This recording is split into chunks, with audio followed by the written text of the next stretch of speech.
Hello అండి, welcome to మనసులో మాట. ఈరోజు మన టాపిక్ సిబ్లింగ్స్ అండ్ కజిన్స్. అదేంటి, ఆ రెండు ఒకటి కాదా? మరి అదేగా చెప్తున్నా, వినండి. సిబ్లింగ్స్ అంటే మన తోడబుట్టిన వాళ్ళు అని. అదే మరి కజిన్స్ అంటే ఏం లేదు, సింపుల్, వీళ్ళు మన తోడబుట్టిన వాళ్ళు కాదు అని. అక్క, నువ్వేంటక్క సడన్గా షర్మిలక్కలా మాట్లాడుతున్నావు అని అనుకుంటున్నారా? లేదు, జోక్స్ అపార్ట్. మీరు అర్థం చేసుకోవాల్సింది ఏంటంటే, వీళ్ళే the most dangerous people in our lives ఇప్పట్లో. ఏంటమ్మాయి అంత మాట అన్నావు అని అనుకునే వాళ్ళకి, ఇలానేగా మనం పెరిగాం, ఇది వినేగా. అండ్ మన పిల్లలు, వాళ్ళ నెక్స్ట్ జనరేషన్స్ కూడా మ్యాక్సిమం ఇలానే పెరుగుతారు, కంగారేం లేదు. 30కి దగ్గరలో ఉన్న నా జీవితంలో నేను పర్సనల్గా ఎక్స్పీరియన్స్ చేసిన చాలా విషయాలను దృష్టిలో పెట్టుకొని ఈరోజు మీతో నా మనసులో మాట. నేను 90s కిడ్ అని ఆల్రెడీ నా లాస్ట్ 3 వీడియోస్ చూసుంటే మీలో చాలామందికి అర్థమయ్యే ఉంటుంది. ఒకవేళ అర్థం కాకపోతే, I belong to the 90s. So ఇప్పుడు మ్యాటర్ ఏంటంటే, మా పేరెంట్స్ వాళ్ళ జనరేషన్లో మోస్ట్లీ జాయింట్ ఫ్యామిలీసే ఉండేవి. మా జనరేషన్లో కూడా ఉన్నాయి, మేబీ ఇప్పుడు కూడా అడపదడప ఉన్నాయేమో మరి. మా పేరెంట్స్ వాళ్ళ జనరేషన్లో జాయింట్ ఫ్యామిలీస్ అంటే ఒక భరోసా. అవసరం ఉన్నా లేకపోయినా చుట్టరికాలు కలుపుకునేవాళ్ళు. ఎందుకంటే కష్టం వస్తే ఒక వెన్నుకి 10 చేతుల దన్ను.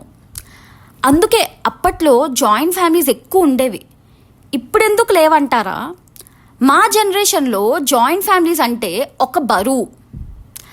అవసరం ఉన్నా ఎందుకులే వాళ్ళతో అని బంధాలని బంధుత్వాల్ని కాదనుకుంటున్నారు. ఎందుకంటే కష్టం వస్తే ఒక వెన్నుకి 10 పోట్లు. నిజమే కదా. అందుకే మా టైంకే జాయింట్ ఫ్యామిలీస్ తగ్గిపోయాయి.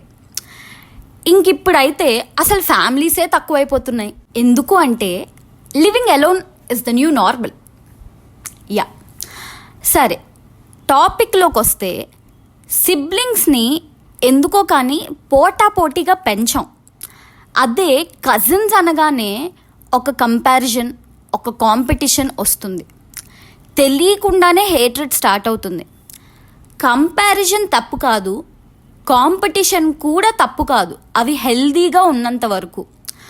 ఒకప్పుడు అవి బెటర్మెంట్కి వాడేవారు, ఇప్పుడు అవి ఒకరిని బద్నాం చేయడానికే వాడుతున్నారు. అక్కడే వస్తుంది ప్రాబ్లం.